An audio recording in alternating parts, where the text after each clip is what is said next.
Hey, what's up, guys? Welcome back to Populous Podcast. I'm your host for today, Charles, and today I'm joined with the author of the Hands Up Act, Yes, Travis Washington.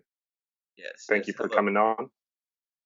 I'm going to get us started, and do you want to just tell us about your background, what got you into activism, your proposal, etc.? Okay, so my name is Travis Washington. I'm the creator of the Hands Up Act. I got my undergrad in University Studies and Speech Communications and Africana Studies. Got my master's degree in Education Administration, a college teaching certificate. I've been always been politically active. I've taken politics seriously since like sophomore year of high school.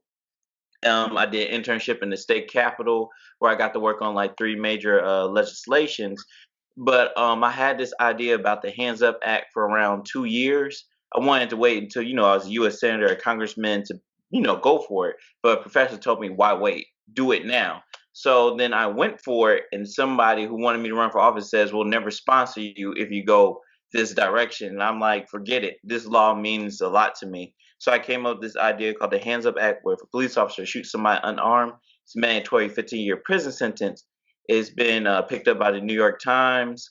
Michael Brown's mom, Tamir Rice's mom, Antoine Rose's mom, and Daniel Shaver's cousins all support the legislation. I have 428,000 signatures as of recently.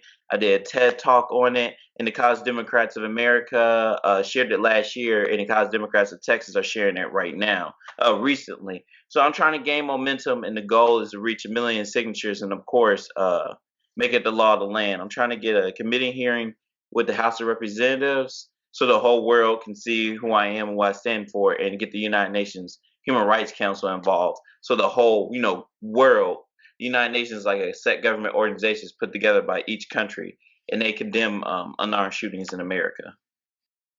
So yeah, that's a little bit about who I am, where I'm going, and what the goal is.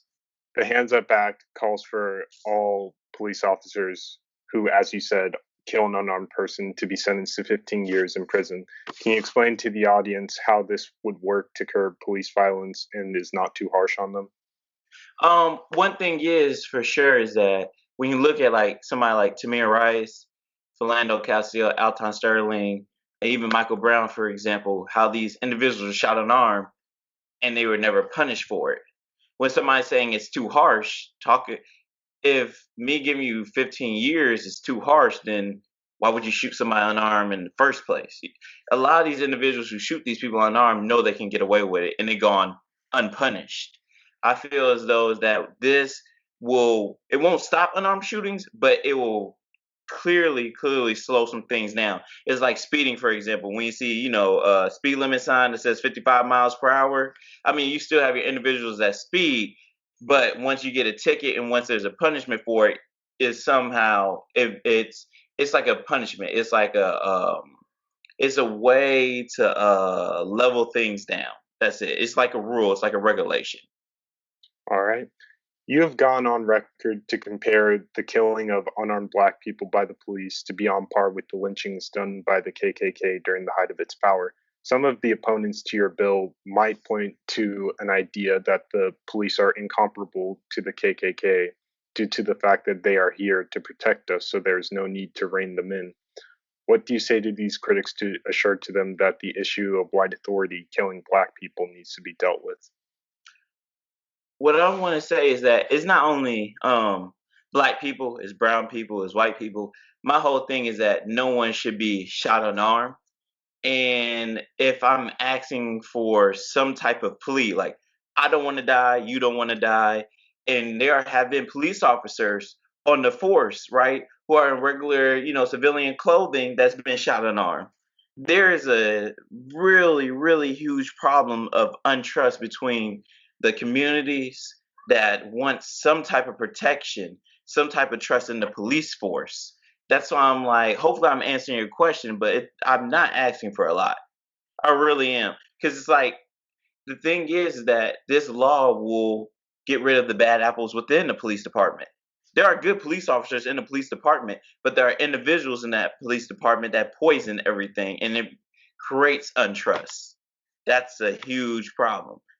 For example, how can you be a brown, black, or white police officer and be on patrol with somebody that just murdered somebody recently? If you're brown and black, and let's just say you're being sexually assaulted, right? And you want to call the police, but you look online and you see a police officer shoot somebody unarmed that looks like you, what are you going to do? You're going to continue to endure in that abuse because you don't trust the police force. Nobody thinks about that. There are brown and black people or white people who are being abused right now, but when they see Philando Castile, Alton Sterling, or Antoine Rose get shot unarmed, it's like, who do I trust? With Republican control of the Senate and the presidency at the moment, what action do you think should be done in order to progress towards the end of unarmed killings? I think it really doesn't. I mean, it matters a little bit that Republicans are in control, but at the end of the day, the power belongs to the people.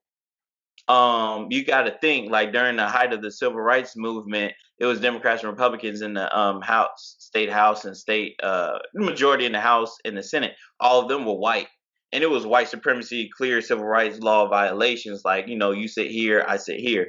Everything comes back to the power of the people.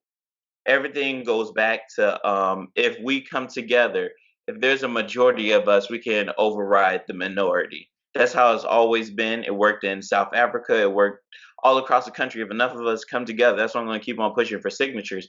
Because right now I'm at 428,000. Six governors already called me, right? And three states, no, three U.S. senators contacted me back.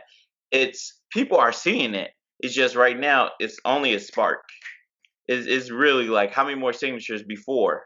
Because right now this is the time to act. Because whether you like it or not, or I like it or not, it's going to happen again where another person gets shot unarmed. This is just now. Look, I have a legislation that is right there in front of your face. Is whether or not you want to pursue it. But there's enough people. There's enough of us who are sick and tired of this. All right, that's all the questions I've got. If you want to take a moment to talk to the audience directly, the floor is yours. Well, I want to say first, I want to say thank you for giving me this interview and this opportunity because everything that I do counts. I do have great news. I do. I don't want to say the state rep's name, but I have a state rep that is willing to write the whole legislation for me, and we're going to pursue it sooner. Well, because of the COVID-19, that changes everything around. Yeah, that changed a lot of plans. But I'm happy that I have a state rep that is willing to pursue this legislation, and I wanted to put that out there because that gives people hope. There's a chance. There's light at the end of the tunnel for this. That's what I want your fans to know. All right, that's all I've got for y'all. If you want to check out Travis's TED Talk and sign his petition for the Hands Up Act, the links to those will be in the description below. And thank you guys for watching. I'll see you in the next one.